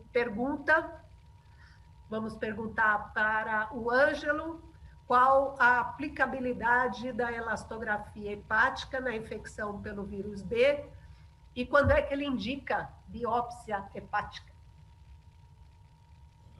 A elastografia nas hepatites virais, na hepatite B e, obviamente, agora em outras tantas situações, mas há mais tempo nas hepatites virais, está bastante bem validada no contexto da avaliação de fibrose. Então, cada vez menos se indica a biópsia. A biópsia ela teria algumas utilidades ainda, sem dúvida, mesmo no contexto das hepatites virais e da hepatite B em especial, como, por exemplo, no caso da dúvida diagnóstica etiológica. E este caso poderia ser um destes em que há uma dúvida entre a existência de hepatite B exclusivamente e o que é muito mais provável, estou de pleno acordo com o Gustavo, a associação com uma doença hepática gordurosa de origem metabólica, né? Eventualmente até a biópsia poderia nos auxiliar a ver o que predomina naquele caso específico, mas na dúvida diagnóstica a biópsia certamente é extremamente útil e a elastografia não contribui para a dúvida na etiologia da doença hepática. Além disso, mais especificamente na hepatite B, quando nós temos aminotransferases muito elevadas, acima de 5 vezes o limite superior do normal, e especialmente se acima de 10 vezes o limite superior do normal, a elastografia se torna muito pouco confiável, né, e pode superestimar o grau de fibrose do paciente, não estando bem indicado, né? Além disso, nós também temos as situações em que a elastografia nos traz um resultado, e é o caso desse paciente, que fica numa zona cinzenta, né? Nós temos uma alta confiança na elastografia para dizer que o paciente tem pouquinha fibrose ou não tem fibrose, ou para dizer que o paciente é cirrótico, mas ali no meio do caminho essa confiança não é tão alta, né? Então, para pacientes com uma elastografia um elastograma entre 6 e 9 quilopascais e aminotransferases normais, ou até 12 e com aminotransferases alteradas, nós temos, assim, dúvida em relação ao estadiamento da fibrose do paciente. E se nós acharmos, e aí é que está a pegadinha, digamos, se nós acharmos que a biópsia poderá mudar a conduta, ela poderia ser indicada. Eu, pessoalmente, nesse caso, certamente nós vamos discutir isso depois, em função da origem étnica, em função da idade, em função da carga viral, em função da profissão, não acho que a biópsia fosse tão útil para esse paciente. E talvez também, num paciente obeso, com obesidade central, a elastografia pudesse ser um método, de certa forma, mais frágil, né? Do ponto de vista de limitações técnicas do exame, né? Talvez até uma sonda XL pudesse ser mais interessante. Por outro lado, os valores vão ser diferentes e podem, de alguma forma, subestimar o resultado. Não sei se esse exame foi feito com sonda M ou com sonda XL. Esse paciente tem mais de 30 de IMC, tem obesidade central, né? Mas acho que essas seriam as ideias que eu teria para indicação de biópsia.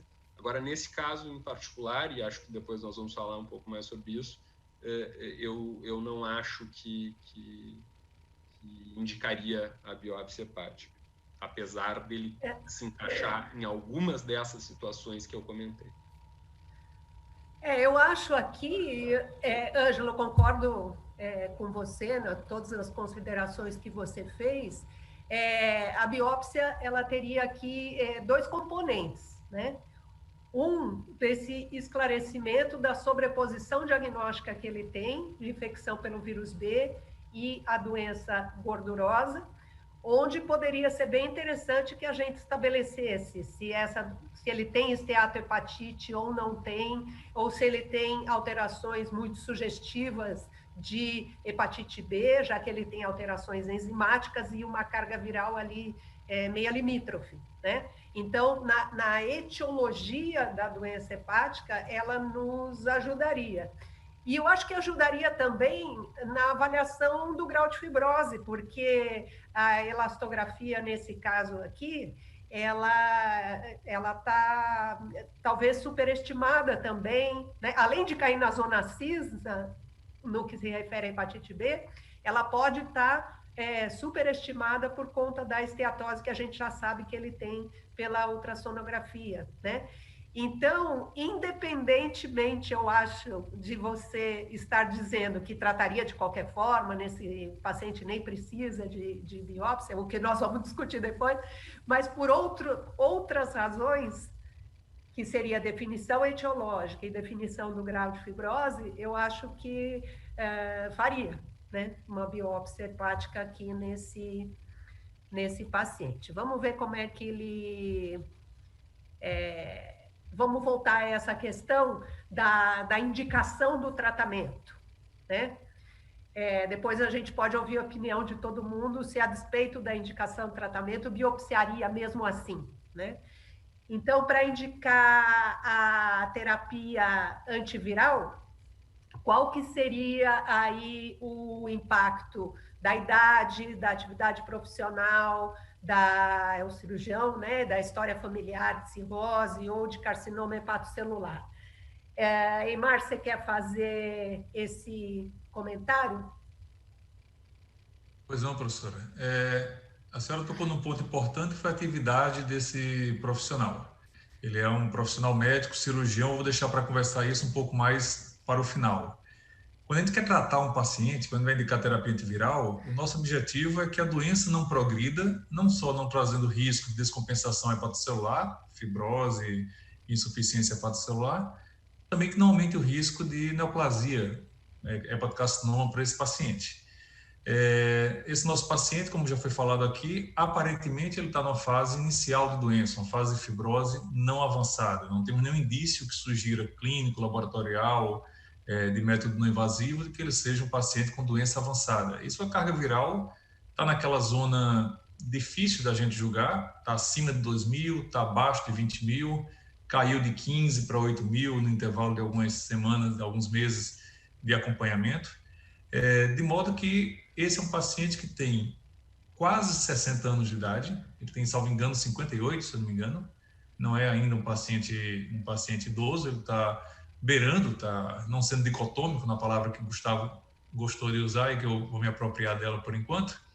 Ele tem quase 60 anos de idade, quando a partir dos 60 anos, o paciente idoso, se aumenta o risco de complicações relacionadas à infecção pelo vírus B e principalmente o hepatocarcinoma.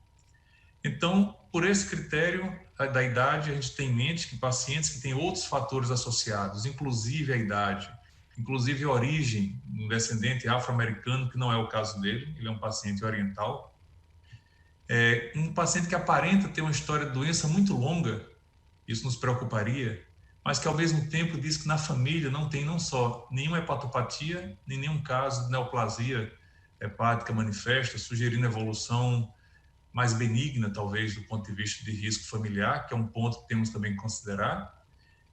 Esses seriam critérios que a gente precisaria levar em consideração para indicar ou não a terapia para esse paciente. Sexo masculino, mais de 60 anos, descendente afro-americano, consumo de álcool ou outras doenças associadas. Aí o importante papel já levantado da provável esteatose e esteatohepatite, até as enzimas baixaram também, acho de quase 2 vezes, caíram para em torno de 1 vez e um pouquinho após os cuidados que esse paciente teve.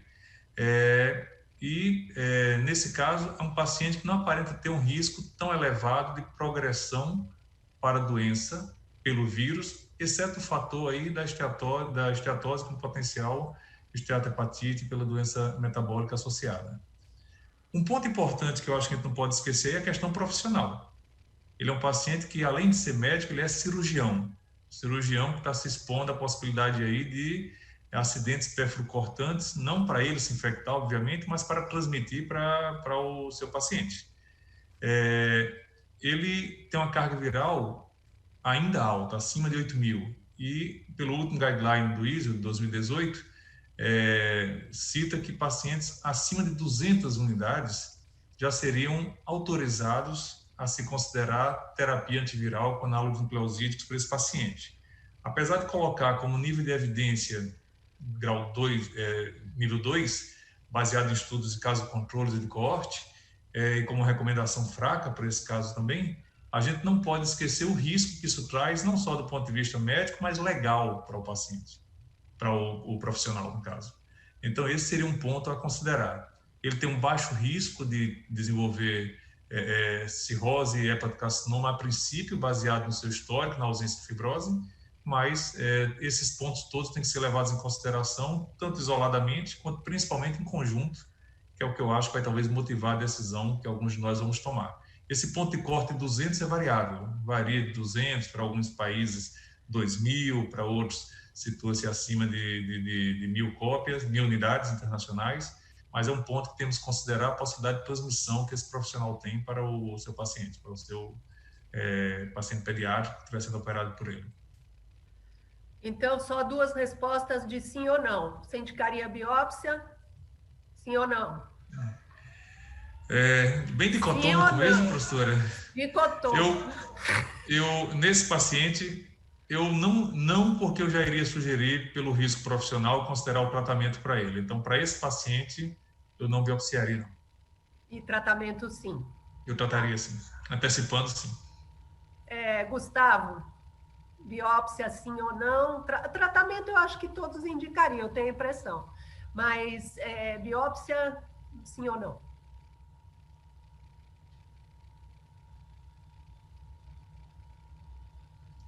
Gustavo, você está no mudo. Agora, desculpa. Obrigado, Eymar.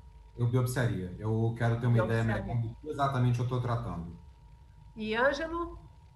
Eu não biopsiaria, trataria, e eu quero só fazer um pequeno comentário em relação à questão da idade e até da etnia do paciente.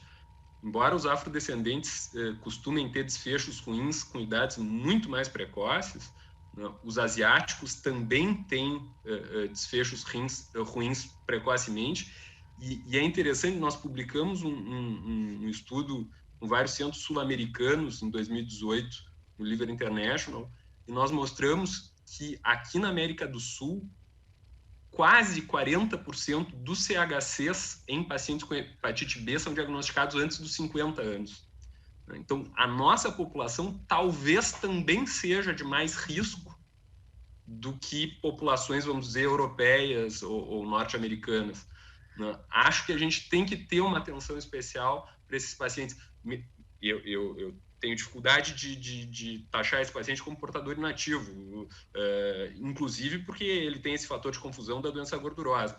Mas, de qualquer forma, mesmo que nós fôssemos pensar que ele pudesse ser portador inativo, esses pacientes com mais de 40 anos, mais de 50 anos, com muita frequência já têm doença mais avançada do que a gente imagina. Eu acho que... eu acho que aqui todos concordamos que por diversos motivos, né, desde a atividade, idade e origem e tudo mais, que e a doença associada, ele deva merecer um tratamento. Agora, acho que nós empatamos aí na indicação da biópsia, né, para saber... A Lu tem que desempatar. Eu desempato.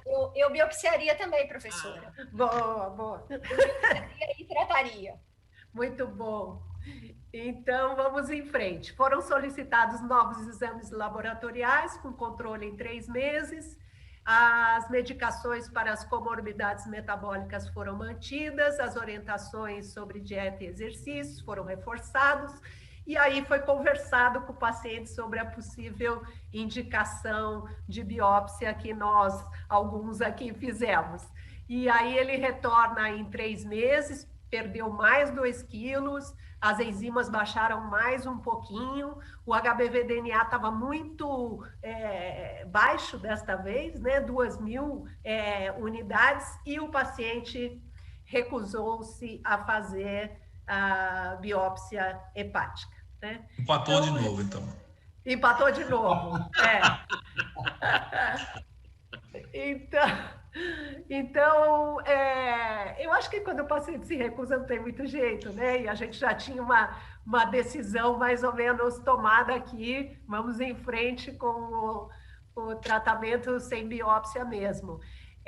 Mas eu faria essa pergunta para a Luciana, que é uma pergunta que tem sido recorrente, assim, em vários destes nossos eventos eu já vi esta questão.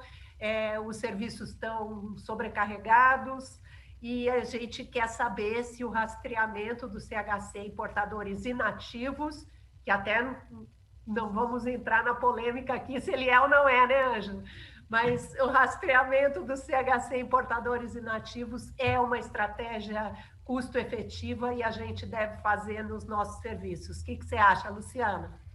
Então, professora, a literatura diz que o rastreamento ele vai ser custo-efetivo quando a incidência do CHC é maior ou igual a 0,2% ao ano.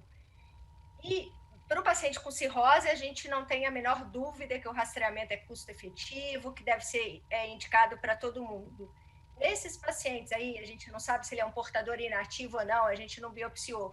Nesse paciente, a gente teria que individualizar, ver outros riscos dele, pensando que esse é um paciente asiático, de mais de 40 anos, que é obeso, tem diabetes, tem síndrome metabólica, né? Eu acho que individualmente para esse paciente a gente precisaria entrar no rastreamento de CHC com ultrassom, pelo menos, ou ultrassom associado a alfa-fetoproteína a cada 6 meses.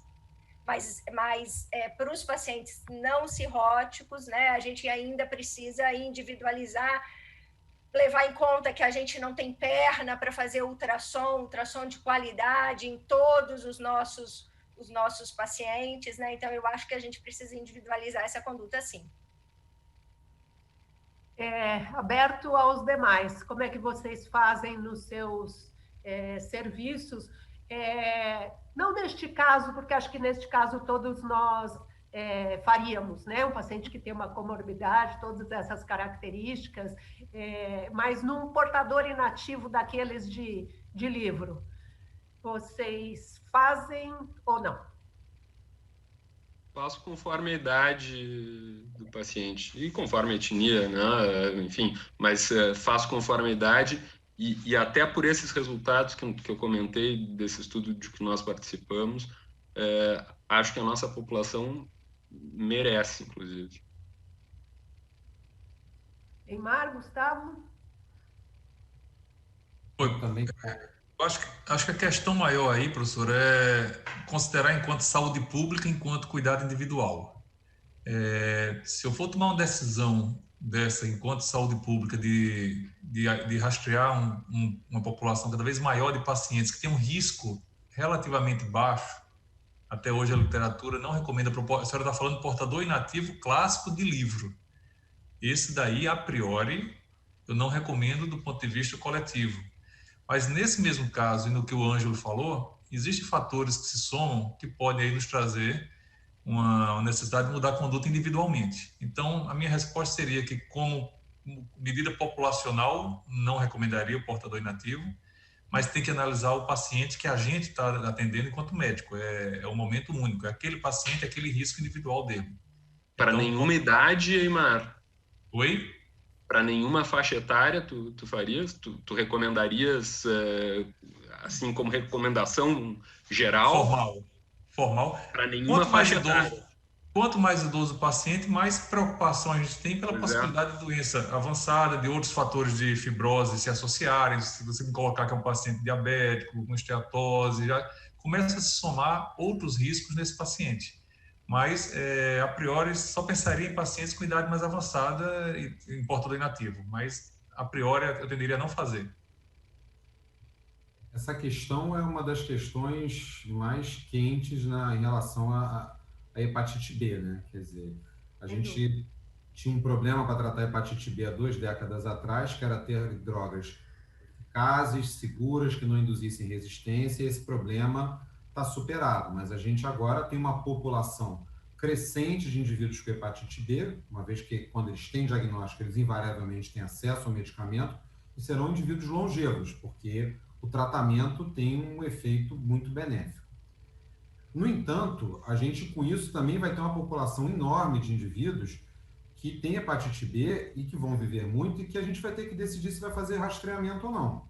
Então, acho que assim, o Eymar foi perfeito e foi muito feliz na colocação de dizer o que a gente vai recomendar para a saúde individual e o que a gente vai recomendar para o âmbito da saúde pública.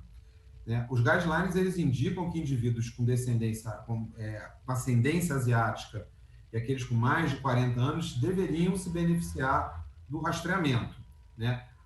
Hoje se questiona muito se mesmo esse grupo de indivíduos não pode ser individualizado de acordo com alguns scores, como, por exemplo, o PAGE-B, que é um score desenhado para pacientes com hepatite B e que diz qual é o risco de hepatocarcinoma nessa população. Você pode estratificar de forma dicotômica indivíduos de alto e baixo risco para CHC. Então, assim, talvez a gente não precise fazer em todos e por ter um recurso que é escasso, fazer ultrassom às vezes demora, mesmo em centros de excelência mundial, como o VA, eles não têm adesão de 70% ao rastreamento semestral. Então, a gente talvez deva ter uma abordagem mais pragmática e pensar em rastrear aqueles indivíduos que efetivamente têm um risco maior, ou tirar do rastreamento indivíduos que você talvez vai submeter a ultrassonografias seriadas, sobrecarregar o sistema sanitário para ter pouco custo-efetividade. Mas, na minha prática, acima de 40 anos, eu rastrei todos.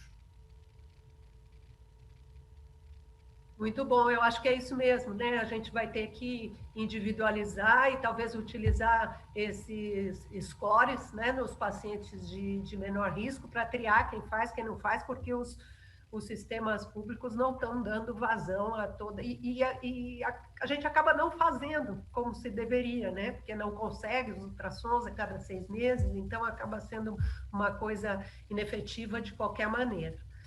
Bom, eu acho que pelo adiantado aqui, conseguimos cobrir os 3 casos. Eu acho que, graças a vocês, as discussões foram muito boas, muito ricas. Agradeço mais uma vez ao Betinho a oportunidade de participar dessa mesa. Agradeço a vocês pelos excelentes comentários e desejo a todos um bom final de dia.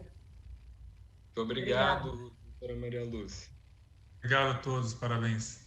Obrigado, professor. Obrigada. Obrigado. Para os colegas, sempre um prazer reencontrá-los. Pena que a gente não vai confraternizar ao final. É uma pena. Verdade. Perdemos a melhor parte.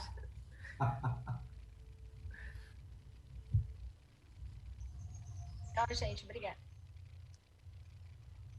Bem, muito obrigado a todos pela excelente sessão de decisões clínicas, tão boa quanto esperado. É sempre muito bom poder discutir casos complexos com colegas tão experts, né, no assunto. Então, foi realmente, fechamos esse segundo dia com chave de ouro e peço a vocês que não se esqueçam de que a gente começa amanhã às 8 horas da manhã, teremos 4 atividades muito interessantes, começando com uma discussão de caso clínico, um café da manhã com especialistas, seguido de uma mesa redonda sobre esteatose hepática metabólica, e depois uma outra mesa redonda sobre complicações da cirrose, e terminaremos então o nosso congresso com uma conferência de um convidado internacional, o professor Mauro Bernardi, sobre o uso da albumina. Então, quero agradecer a todos pela presença ao longo do dia. Foi realmente espetacular, a despeito de alguns problemas técnicos, e esperamos todos vocês amanhã a partir das 8 horas. Muito obrigado a todos pela participação e até amanhã.